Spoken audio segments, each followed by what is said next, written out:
Hi, I'm Ashley Adamson, and I'm just making videos today, so I thought I'd just make a third video. I literally don't know what topic I'm going to talk about, so I'm just going to say what's the topic that I'm going to come up with right now. I think like the thing that I've been kind of working through, and this may be like a meta thing, is being able to accept myself. That feels like weird to say.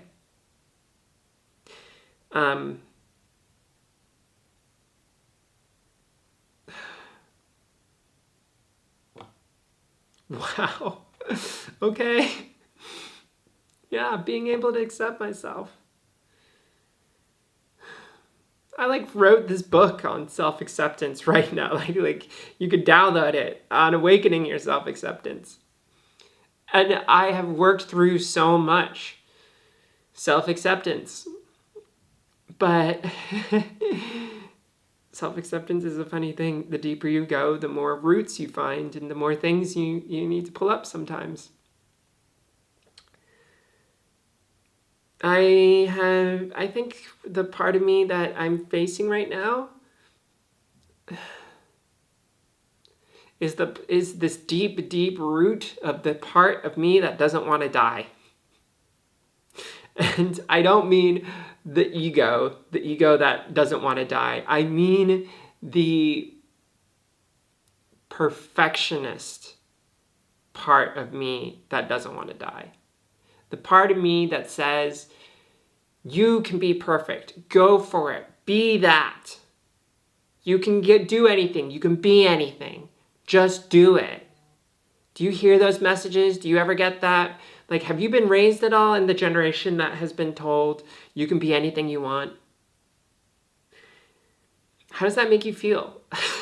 How do you feel when you feel like you can't get what you thought that you could, or that you feel like if you just do this one thing, you're going to become a better person, and wow, like suddenly your dreams are going to come true, right? But then you try and you try and try and try, you get exhausted, you feel less valid because somehow you're not accomplishing it and other people appear to be doing it, and you feel less and less and less, and suddenly you kind of get in this rut or this hole of not feeling productive, not feeling useful, not even being a contributor, not getting to wherever you want. The drama goes on, the story goes on.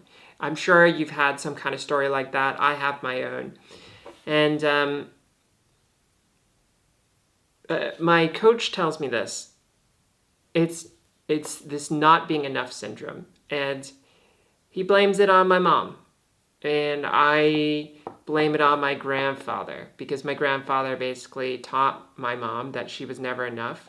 My grandfather's Chinese, my mom's Chinese, and like in the Chinese culture, women, I mean, I think every culture, most cultures, I know there's probably some indigenous communities that actually value women equally, but in the Chinese culture especially, the woman is seen as no value except, for babies and being beautiful. So when my mom was born as second born and also not firstborn son, she was taught not to be, like, through the conditioning of her dad, was basically told, you're of no value. And so my mom, being a spicy mom that she is, said, you know what? I'm going to prove to him that he's wrong. I'm going to be amazing and incredible. And she's done amazing things. I'm so proud of my mom. She's a calligrapher. She made her way through my alcoholic family on my dad's side, and as a single mom, raised me and my sister in a foreign country when we moved to the United States. And she's made her way. She's very successful in a lot of ways now, and I'm super proud of her. But I don't think that's escaped her, this idea of not feeling enough, because her dad never told her that she was enough. And she's never told me that I'm enough. And even if she never explicitly said I'll never be enough, her own carrying of that feeling transferred onto me, and I feel it deep within me. So I'm working through that. And I'm working through resolving that by telling my mom, Mom, you're enough. I love you. And I am enough. And I don't need to be my own mom to tell myself that I'm not enough.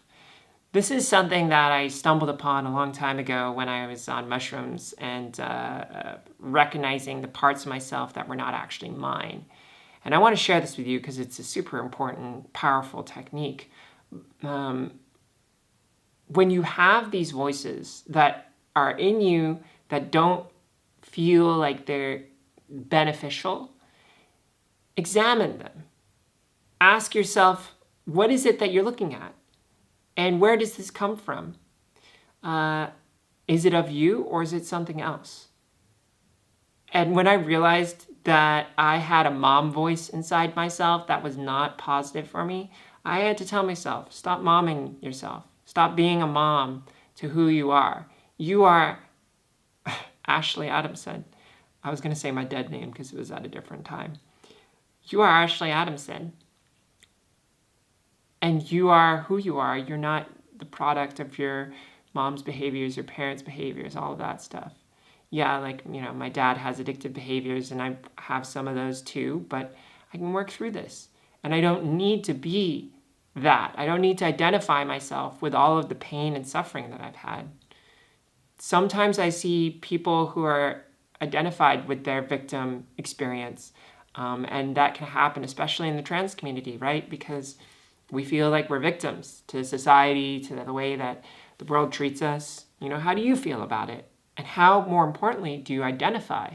Do you identify that your struggle is a part of who you are? Or do you recognize that perhaps you are not your struggle, that you are not your thoughts, you are not the negativity that you may experience?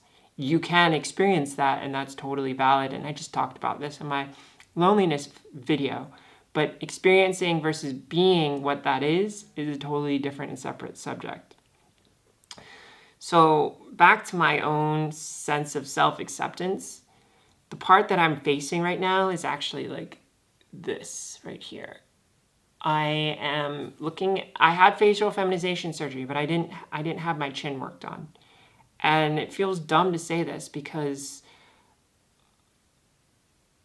I work on self-acceptance. I write about self-acceptance. I consider myself in a place where I'm able to work through these things, and I talk about working through these things.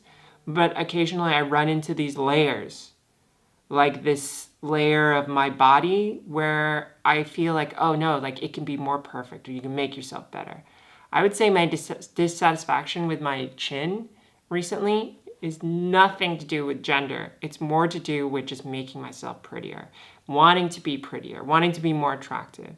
I think we all want to be more attractive. Like if you could just flick a switch or, snap your fingers, you could become prettier or more attractive for no cost. Wouldn't you just do it? I think we all would.